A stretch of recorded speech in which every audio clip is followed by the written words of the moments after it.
Negara lain punya pro-Indonesia menjadi sasaran buangan barang-barang dari negara lain karena sifat konsumtif.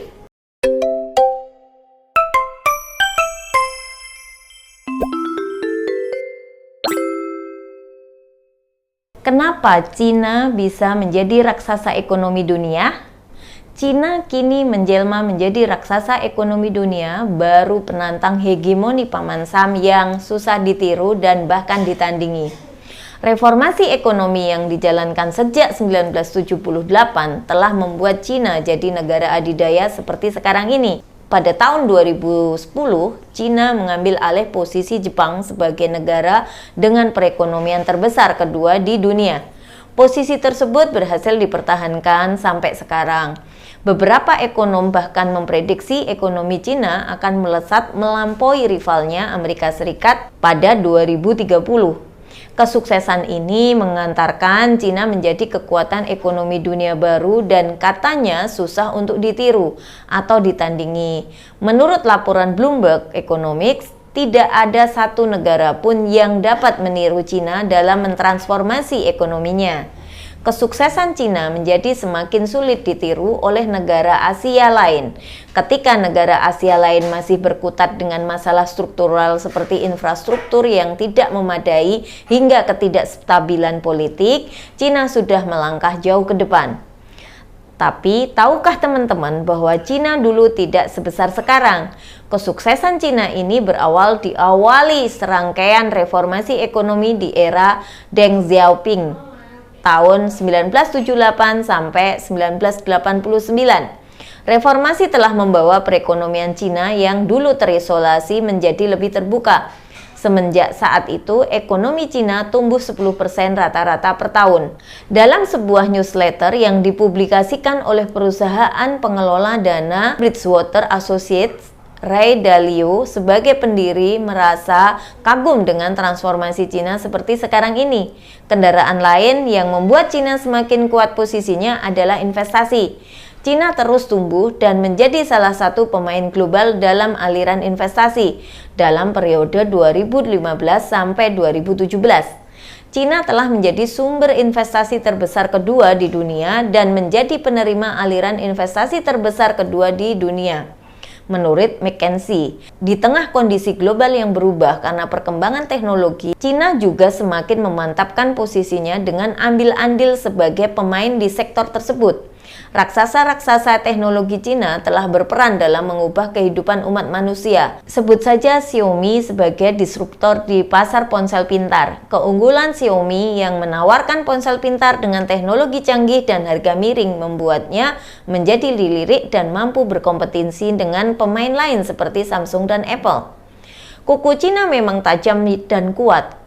Kini, Cina mulai melebarkan sayapnya untuk semakin mengokohkan posisinya melalui proyek ambisius bernama One Belt One Road Initiatives atau OBOR. OBOR adalah suatu strategi pembangunan yang diusulkan oleh pemimpin tertinggi Cina, Xi Jinping, yang berfokus pada konektivitas dan kerjasama antara negara-negara Eurasia. Strategi tersebut menegaskan tekad Cina untuk mengambil peran lebih besar dalam urusan global dengan sebuah jaringan perdagangan. Strategi tersebut menegaskan tekad Cina untuk mengambil peran lebih besar dalam urusan global dengan sebuah jaringan perdagangan yang berpusat di Cina. Kenapa bisa produk Cina merajai Indonesia tanpa kita sadar?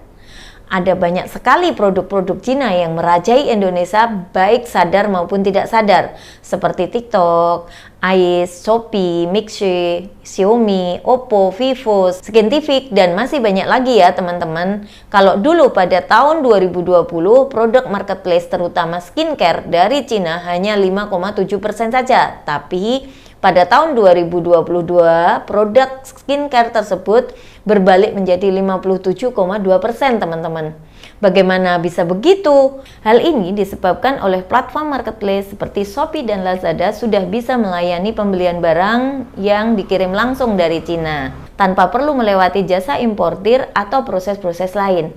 Lebih hebatnya, pertumbuhan impor produk Cina juga merupakan yang paling pesat. Dalam hal ini, tim riset CNBC Indonesia membandingkan dengan negara asal produk impor terbesar kedua dan ketiga, yaitu Jepang dan Thailand. Setidaknya sejak tahun 2015, pertumbuhan impor produk asal Cina terus naik dari tahun ke tahun. Bahkan di tahun 2018, impor barang Cina tumbuh hingga 27,32% atau tertinggi sejak 2011. Bagaimana dengan produk lokal Indonesia? Bagaimana dengan nasib para UMKM yang menjadi punggawa perekonomian Indonesia? Kita akan coba kulik dari 4 sisi. Sisi yang pertama yaitu UMKM itu sendiri. UMKM harus perkuat usahanya dengan 3 kunci, yakni value, why, dan inovasi. Dari sisi value, UMKM dapat menciptakan produk harus memiliki value yang berbeda dari produk lain agar produknya kuat. Kunci kedua adalah why. Kenapa teman-teman menciptakan produk? Jawabannya paling mudah adalah karena dibutuhkan oleh konsumen kan? Makanya coba riset kebutuhan dari konsumen. Produk apakah yang dibutuhkan mereka? Dengan adanya riset, maka ketika produk teman-teman ini keluar, sudah memiliki konsumen. Kunci ketiga adalah inovasi. Ketika produk teman-teman ini sudah banyak pesaingnya dan sangat sulit untuk bertumbuh, inilah saatnya untuk melakukan inovasi. Misalnya, sekarang sudah banyak sekali yang jualan makanan tapi pakai MSG dan pengawet. Coba untuk membuat produk tanpa MSG dan pengawet agar lebih sehat. Contohnya seperti itu ya teman-teman. Selanjutnya, sisi yang kedua adalah dari sisi pemerintah.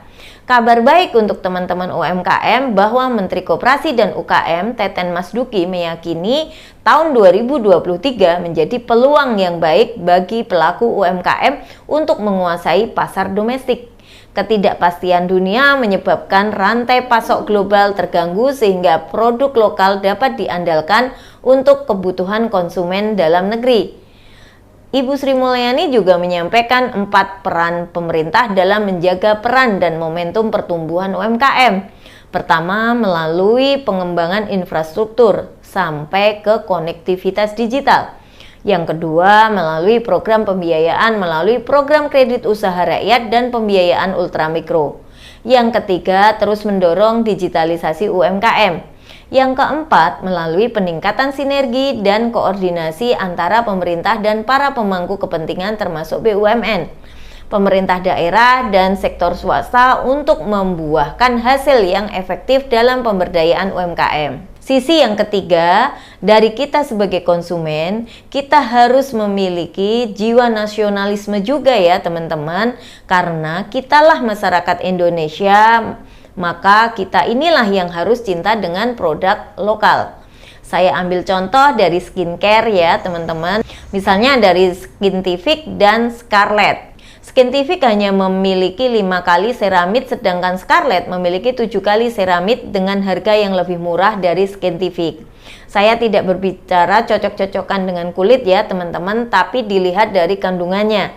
Dari situ kan terlihat bahwa Scarlett memiliki kandungan lebih baik, yang berarti bahwa produk lokal juga tidak kalah dengan produk luar.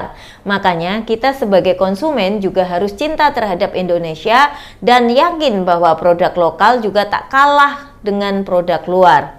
Sisi yang keempat, saya menambahkan dari sisi akuntan. Seperti saya yang seorang akuntan, saya juga ikut tergugah untuk ikut serta dalam peran akuntan membangun negeri untuk turun mendampingi para UMKM agar melek secara finansial. Di mana UMKM adalah penyumbang besar bagi perekonomian Indonesia, penyedia lapangan pekerjaan dan meratakan tingkat perekonomian. Membuat saya sebagai akuntan bergerak untuk selalu memberikan edukasi tentang keuangan, karena bisnis itu bisa besar kalau tertib keuangan dan punya laporan keuangan. UMKM harus memiliki laporan keuangan sebagai bahan evaluasi bisnis dan refleksi ke depan dari bisnis itu sendiri. Bahkan dari awal memulai usaha pun kita harus perhatikan ya teman-teman, seperti menentukan harga pokok penjualan, menentukan laba yang bisa diambil, bahkan menentukan target dari laporan keuangan juga bisa loh teman-teman. Makanya bagi teman-teman yang mau belajar tentang keuangan, manajemen keuangan, atau pelaporan keuangan UMKM, atau pelaporan keuangan yayasan dan lain sebagainya, bisa hubungi nomor di bawah ini. Atau silahkan komen, saya akan bahas di video selanjutnya. Segitu dulu ya teman-teman, sampai jumpa di video saya selanjutnya. Saya akan bahas materi-materi yang menarik lainnya. Jangan lupa like, komen, subscribe ya teman-teman. Salam sehat dan salam growth mindset.